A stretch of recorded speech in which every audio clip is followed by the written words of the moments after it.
Welcome back, everybody. Ready for another deep dive? Always. Awesome.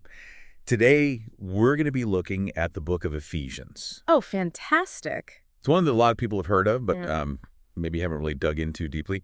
We're going to be looking at everything from spiritual blessings to the armor of God Absolutely. to instructions for Christian living, the whole 9 yards. It's 6 chapters packed with insights. Yeah, it is. And it's a book that's fascinated people for centuries and even sparked debate about who wrote it. Right. Some scholars, when they look at the style and some of the theology in Ephesians, they say, well, this is different from some of Paul's other letters. Yeah, there's this whole question of authorship that kind of swirls around Ephesians. Right. But I think for our purposes, for our deep dive today, we can really just focus on the text itself because regardless of who wrote it, the ideas are powerful. Oh, absolutely. Yeah, and whether it's Paul's later thinking or, as some scholars believe, it's one of his disciples who's really taking up the mantle and kind of building on his work. Right. It's really fascinating how it expands on some of those key themes. Yeah. So let's jump right in. Chapter 1 kicks off with this beautiful outpouring of praise for all the spiritual blessings that we have in Christ. It really does. And verse 3 kind of sets the tone right away. Blessed be the God and Father of our Lord Jesus Christ, who hath blessed us with all spiritual blessings in heavenly places in Christ. Not just some blessings, Right. but all. All spiritual blessings. Yeah. It's like we've been given the keys to this cosmic vault, Yeah. overflowing with all these gifts and resources that we can tap into. When you hear that phrase, spiritual blessings in heavenly places, what comes to mind for you? It speaks to a reality that's so much bigger than us. Yeah. It goes beyond what we can see and touch and experience here in our limited earthly existence. Right. It's about this connection to something vast and eternal and filled with possibilities. And I think, for me, it begs the question, what does it mean for us to access those blessings in our everyday lives? Yeah, I think it's a challenge to think bigger, to remember that we're not limited by our circumstances or even by our own understanding, that there's this incredible potential just waiting to be unlocked. Yeah, absolutely. And then, right there in chapter 1, you also have this idea of predestination that comes up in verses 4 and 5. Okay. This is, the idea that God chose us to be in relationship with him before the creation of the world. So even before we were a glimmer in the cosmic eye, we were on God's mind, destined for this relationship with him. Wow. And you know what's so amazing about this? It's not just about us as individuals, it's about something much bigger. Verse 10 talks about God's plan to gather together in one all things in Christ, both which are in heaven and which are on earth. Whoa. Okay, so we're talking about this cosmic reunification, Exactly. bringing everything back into harmony under Christ. Yes, it's mind-blowing when you think about it. Yeah, what implications does that have for how we see the world around us? Well, it really invites us to see the interconnectedness of everything. To recognize that we have a role to play in contributing to that ultimate unity. And it's a vision that's both humbling and, I think, incredibly inspiring. Wow. Yeah. And then you get to chapter 2, and we get the stark contrast to that glorious vision. Okay. Because it opens with a pretty bleak description of what humanity is like apart from Christ. Right. Verses 1 to 3 paint this picture of being dead in trespasses and sins, following the ways of the world, completely separated from God's life and purpose. It's like we're wandering in darkness, lost, no direction. Yeah, but then we get to verse 4, and there's this incredible shift. But God, who is rich in mercy, for his great love wherewith he loved us. It's like this spotlight suddenly pierces the darkness. It's like, yes, we were in that state, but God who's rich in mercy, because of that great love that he has for us, he chose to make us alive, to make us alive together with Christ. And that new life, that resurrection, it's purely by grace. It is. As verse 8 says, for by grace are you saved through faith, and that not of yourselves, it is the gift of God. It's a gift. It's not something that we earn. It's not something that we can achieve through our own efforts or our own good works. Wow. It's about receiving that freely given gift of salvation. That resonates with me so much because it speaks to the transformative power of grace. It's like being given a second chance, a fresh start, where we can shed our old ways and embrace this new life that's filled with purpose and meaning. Absolutely. And, that new life, it's not just about us as individuals, it's also characterized by unity. And that's something that's emphasized throughout Ephesians in chapter 2, verses 11 to 18. It talks specifically about the reconciliation between Jews and Gentiles through Christ. Right. And the imagery there is so powerful. Broken down the middle wall of partition, made both one, access by one Spirit unto the Father. It's like this impenetrable barrier that's been shattered by Yeah. Christ's sacrifice. It is, and that theme of breaking down barriers and building unity is so incredibly relevant today. Oh, absolutely. Don't you think? I mean, we live in a world that is so often fractured by division and prejudice and conflict. Right. But Ephesians reminds us that in Christ, those old categories, they just fall away. We're all one. We're all one in him. Yeah. And it's a powerful call to action for us to embrace that unity in our own lives, Right. to reach across those divides. You have to build bridges. Yes, to build bridges of understanding and compassion. And that really leads us into chapters 4 and 5, where we get all these instructions for how to actually live out that unity. Right. It's like a handbook for Christian living, Absolutely. where it really gets down to the nitty-gritty of daily life. Yeah. How we treat each other, how we speak, how we handle our anger. Even our work ethic. Yeah. How we approach our work. It covers so much. And it's all rooted in this idea of putting off the old self and putting on the new self, the self that's being constantly renewed in Christ. Right. It's about aligning our actions with our new identity as children of God. Exactly. What stands out to you in those chapters?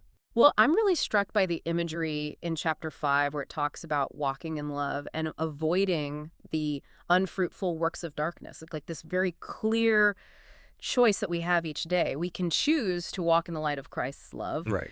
or we can stumble around in the darkness of our own selfishness and sin. And to me, it's such a powerful visual. I think it really ties in with the idea of putting on the armor of God that we find in chapter 6. Oh, yeah. The armor of God. Such a vivid metaphor for the spiritual resources that we have available to us. Yeah, I love how in verses 14 to 17, Paul really breaks it down piece by piece. He does. We have the belt of truth, the breastplate of righteousness, the shoes of the gospel of peace, the shield of faith, The helmet of the salvation. helmet of salvation, and the sword of the Spirit, which is the word of God. Wow. It's like we've been given this whole spiritual arsenal. Absolutely. And what's so cool is how each piece represents a different aspect of our spiritual life. So like that belt of truth, it reminds us to ground ourselves in God's word, to let it be our guide for our thoughts and our actions. Yeah. And then you've got that breastplate of righteousness. What do you think about when you hear that? I see that as like protection for our hearts, Yeah. like a reminder that we are righteous in Christ. We are forgiven, we're accepted. We don't have to strive for that. It's already been given to us. It's a beautiful thing. And then, of course, there are those shoes of the gospel of peace, always ready to share the good news, to go out and build bridges of reconciliation. Yeah.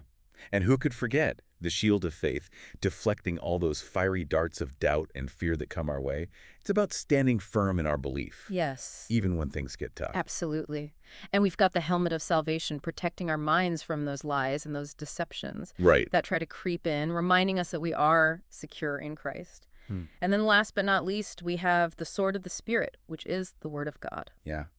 Our offensive weapon, the truth that cuts through the darkness and exposes the lies.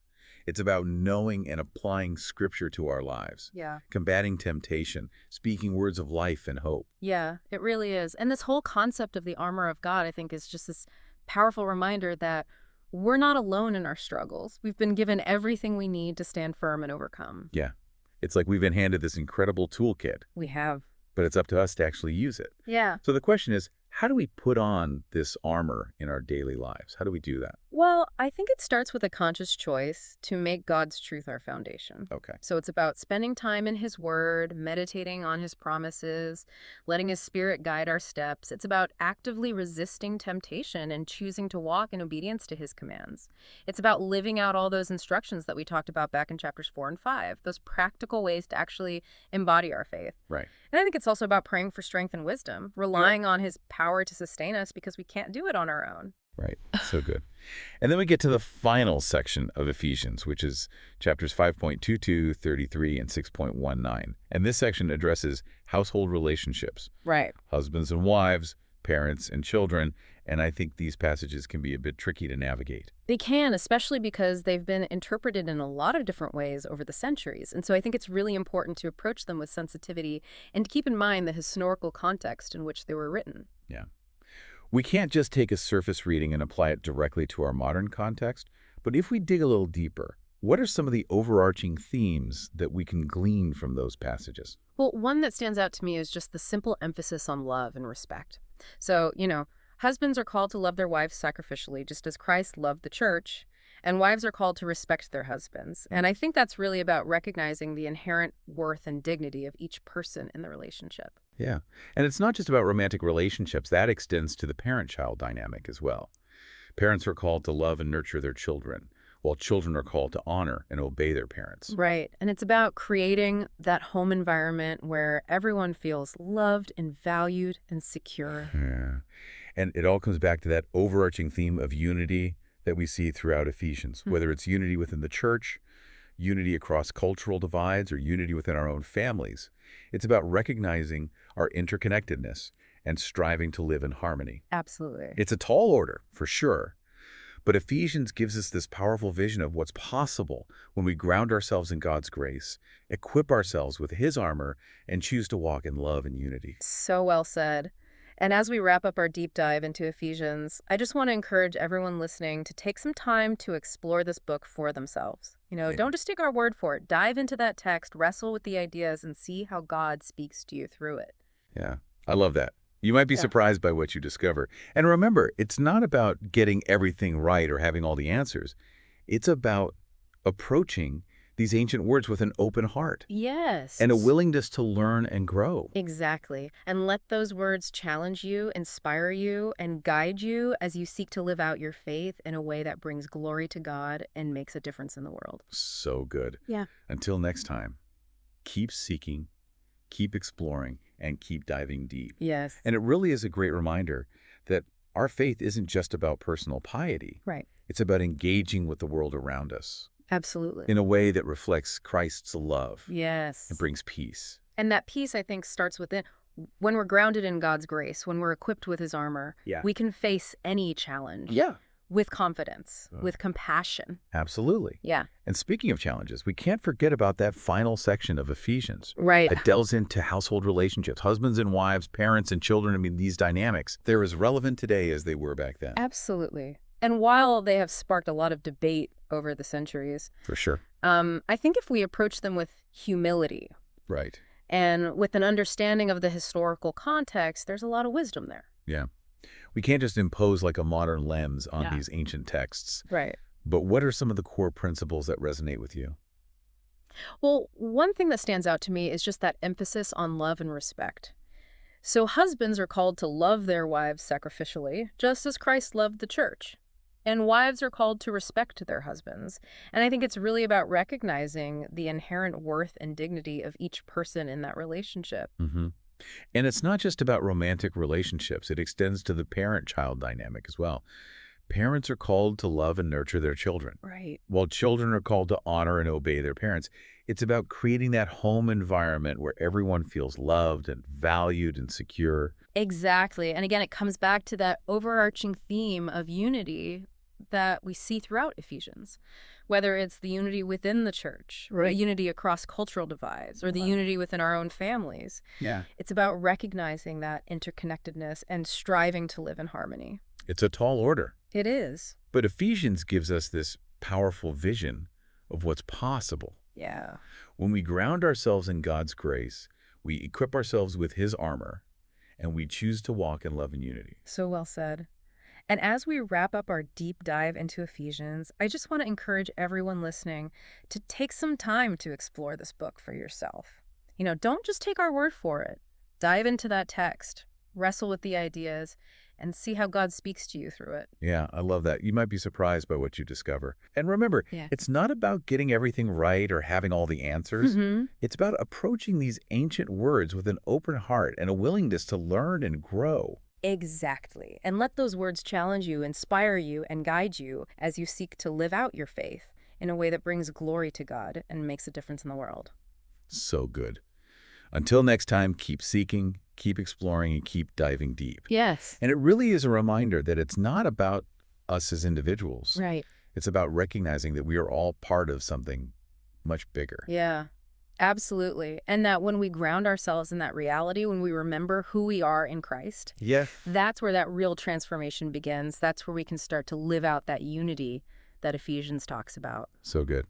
Well, I think that about wraps up our deep dive into Ephesians. I think so, yeah. It's been a really rich conversation. It has. It always amazes me how much depth there is in this book, how relevant it still is to our lives today. Absolutely. Hmm. And I just want to encourage everyone listening, if this has sparked your interest at all, to go and read Ephesians for yourself. Don't just take our word for Yeah, it. dive in. Dive in, wrestle with those ideas, and see how God speaks to you through it. Yeah. You might be surprised by what you discover. Absolutely. And remember, it's not about having all the answers. Right. It's about approaching it with an open heart and a willingness to learn and grow. Yeah. And to let those words challenge you and inspire you and guide you Absolutely. as you seek to live out your faith in a way that brings glory to God and makes a difference in the world. So well said. Until next time, Yes. keep seeking, keep exploring, and keep diving deep. Keep diving deep.